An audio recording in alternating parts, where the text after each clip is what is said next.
Hola chicos, hoy vamos a hablar de mi podcast y bueno, hola con todos, bienvenidos a este episodio del podcast. Hoy vamos a hablar sobre tres temas que hemos trabajado en sociología: la identidad digital, el consumo emocional y el rol de los microinfluencers.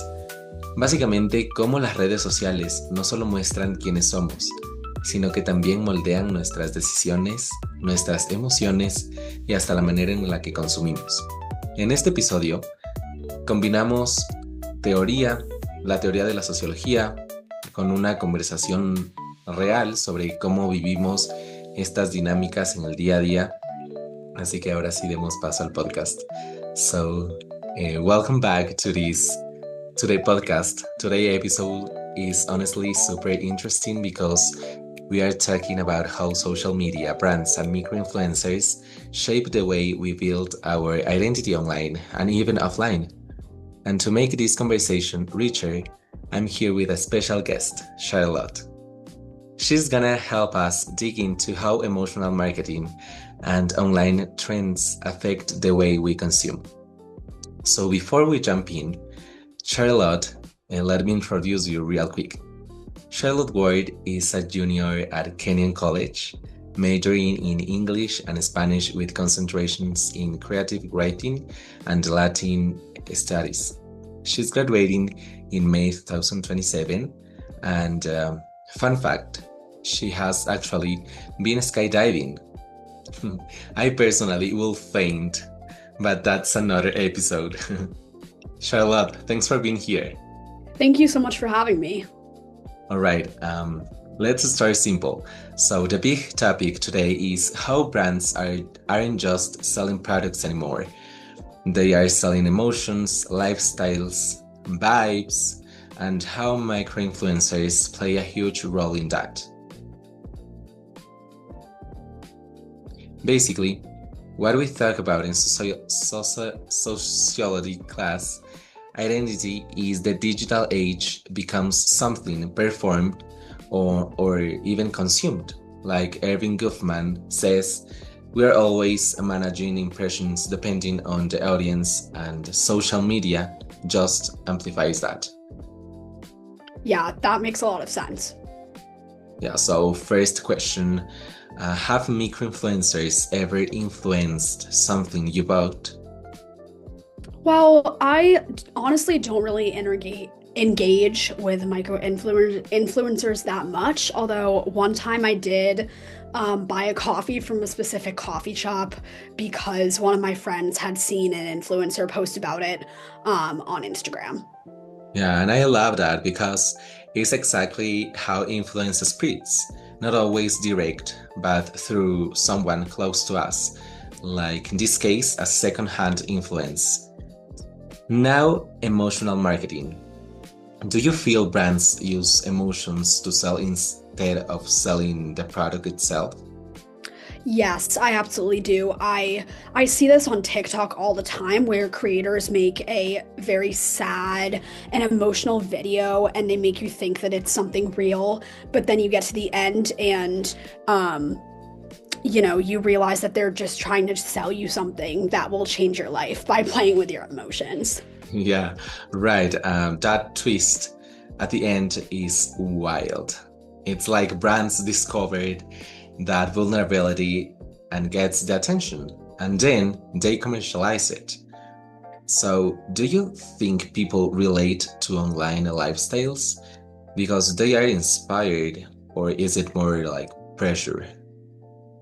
I I view it as a pressure thing because I think social media as a concept, it exists for people to sort of flaunt different products or achievements or friendships, and it can make others feel bad about themselves or their lives. So if you're not,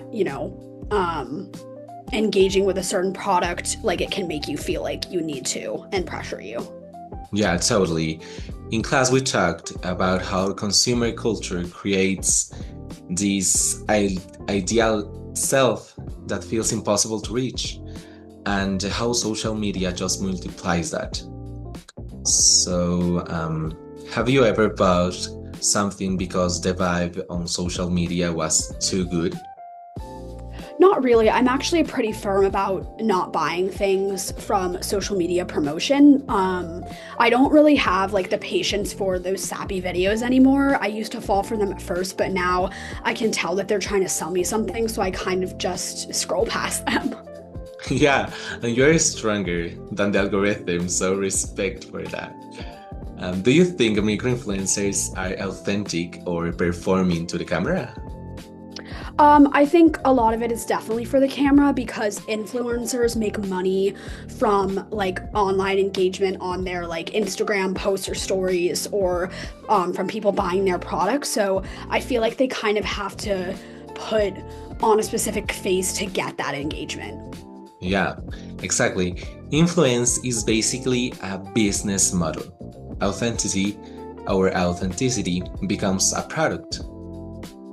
Like in this case, do you think emotional consumption pressures people to keep up with the trends?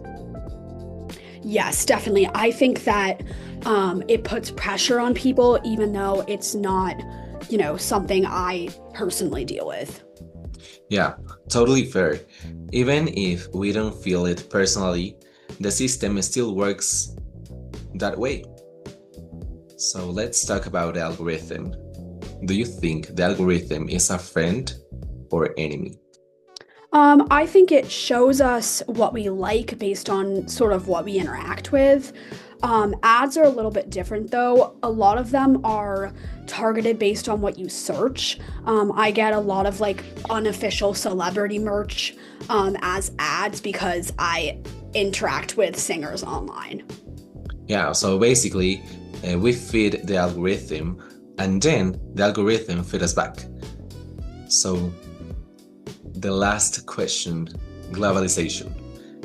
Do you think trends are now universal? Yes, I definitely think that, especially on TikTok. Not all trends, but many. Especially sort of when they're connected to artists with global reach. Like Taylor Swift is a good example. A lot of her songs, people in all over the world are dancing to them and doing the TikTok dances. So I definitely think that's the case for a lot of trends. Yeah, right. Trends don't stay local anymore. They go global in like 24 hours, like with the songs of Taylor Swift. So, yeah, that was everything for now. So, Charlotte, this was super insightful. Your take on pressure, emotional, marketing, and authenticity really connects with what we have been studying, especially how identity today is something shaped by consumption, performance, and the constant comparison we see online. Thanks for being here, and thanks to everyone listening. So remember, consume consciously, question the vibes, and don't let the algorithm decide who you are. See you next time. Bueno, para cerrar este podcast, nos muestra cómo la identidad digital, el consumo emocional y los microinfluencers no son fenómenos aislados, sino parte de una misma lógica de la vida cotidiana en la era de las redes.